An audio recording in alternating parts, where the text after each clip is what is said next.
Press ক্লাবের জন্য আমি কি করেছি এটা সংক্ষিপ্ত বক্তব্য আপনাদের মাঝে আমি তুলে ধরতে চাচ্ছি। এই প্রেস ক্লাবের প্রতিষ্ঠাতা জনাব মজিবুর রহমান, যিনি আমার পূর্বপুরুষ। আমি বহুবার এই প্রেস ক্লাবে বহু সেক্রেটারির কাছে আমার পূর্বপুরুষের আমি কিচ্ছু চাইনি, এই প্রেস ক্লাবে সদস্য হতে বা এই প্রেস ক্লাবের ভিতর থেকে কোন সুযোগ সুবিধা নিতে আমি কখনো চাইনি। আমার দাবি ছিল আমার পূর্বপুরুষের প্রতিষ্ঠিত মজিবুর রহমান ফুলপুরি সাহেবের ছবিটা উঠে এই জায়গায় টানানো থাকে, সেটাতেও কোনো কর্ণপাত করে নাই। আমি জেলা প্রশাসক মহোদয়ের কাছে গিয়েছি এই বিষয়ে তথ্য দেওয়ার জন্য, জানানোর জন্য। এই প্রেস ক্লাবের প্রতিষ্ঠাতা আমার পূর্বপুরুষ, তার ছবিটা কেন এখানে থাকবে না? সেই জায়গা আপনার ছবি হোক, প্রধানমন্ত্রীর ছবি হোক বা অন্য কারো ছবি টানানো থাকুক, কিন্তু সমস্যা কোথাও নাই। কিন্তু কোন সাংবাদিকের মনে কি একবারও প্রশ্ন জাগে নাই যে এই প্রেস ক্লাবের প্রতিষ্ঠাতাটা কে? আমি আপনাদের কাছে প্রশ্ন রাখছি, আপনাদের মনেও কখনো প্রশ্ন আসে নাই যে এই ময়মনসিংহ প্রেস ক্লাবের প্রতিষ্ঠাতা কে? ইতিহাসই ঢাকে ফেলেছিল, তাহলে প্রশ্ন আসবে কোথা থেকে? ইতিহাস ঢাকা ছিল, সেটা আমাদেরকে অনুরূপ সুযোগ সুবিধা দেওয়া হয় নাই। আমি আমার পক্ষ থেকে এবং আমি ময়মনসিংহ বিভাগীয় সাংবাদিক সংস্থার সাধারণ সম্পাদক হিসাবে এবং আমার সংগঠনের পক্ষ থেকে আমি দাবি উত্থাপন করছি, আপনারা সঠিকভাবে এই প্রেস ক্লাব বলতে কি বোঝায় নিশ্চয়ই আপনারা সাংবাদিক মহোদয়গণ আপনারা খুব ভালোভাবে অবগত আছেন। প্রেস ক্লাবে শুধুমাত্র প্রেস ব্যক্তিরাই এখানে সদস্য থাকবে, অন্য কেউ এখানে আবেদনী গ্রুপ, খেলবাজি গ্রুপ তাদের কোনো জায়গা হবে না।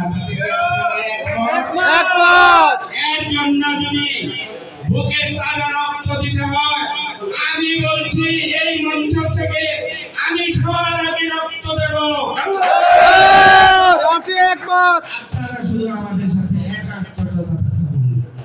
আপনারা শুধু আমাদের সাথে একাত্মতা ঘোষণা করুন, পাশে থাকুন আমাদের।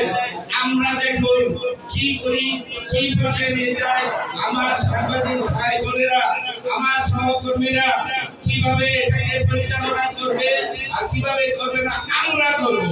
তোমরা কে? তোমরা ওরা পাখি উড়াইল্লা পাখি, তোমাদের স্থান বহু বছর যাবত করেছ, এটা আর হতে দেওয়া যাবে না। আরো লোক আছে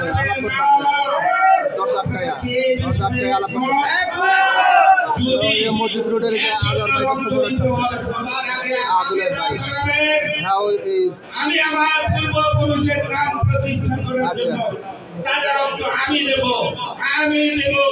আমি কৃতজ্ঞতা জানাই আমাদের যুবক, আমাদের সাথী বহুবার বৈঠক করেছে, জওহরলাল তারপর নিয়ারঞ্জন টুডু বহুবার আমাদের সাথে আমার সাথে পরামর্শ করেছে, আমার সাথে এই প্রেস ক্লাবের ইতিহাস জানতে চেয়েছে, কিভাবে কি করা যায়, সমস্ত কিছু আমি তাদেরকে সহযোগিতা করতে আমরা ব্যর্থ হয়েছিলাম।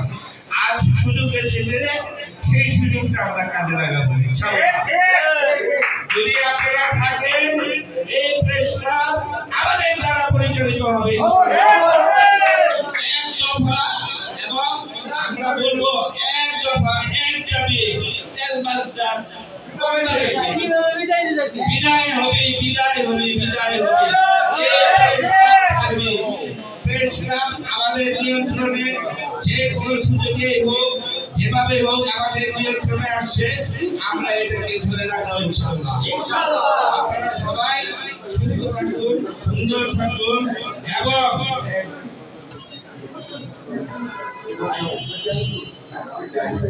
এবং আমরা সেই সাথে আরো একটা দাবি জানাচ্ছি, একটা সংগঠন, একটা ক্লাব, একটা বাড়ি, একটা রাষ্ট্র চলতে গেলে তো কিছু নিয়মের প্রয়োজন আছে। তাদের নিয়ম অনুযায়ী এই কমিটিকে এই পদক্ষেপ করতে হবে। আজকেই পদক্ষেপ করতে হবে। আমাদের হাতে কমিট এবং ডিসি এই পদক্ষেপ জেলা প্রশাসকের কাছে, যেহেতু জেলা প্রশাসক এখানে উপস্থিত নাই, আমরা জেলা প্রশাসকের কাছে যাব। আপনি কোনোভাবে এই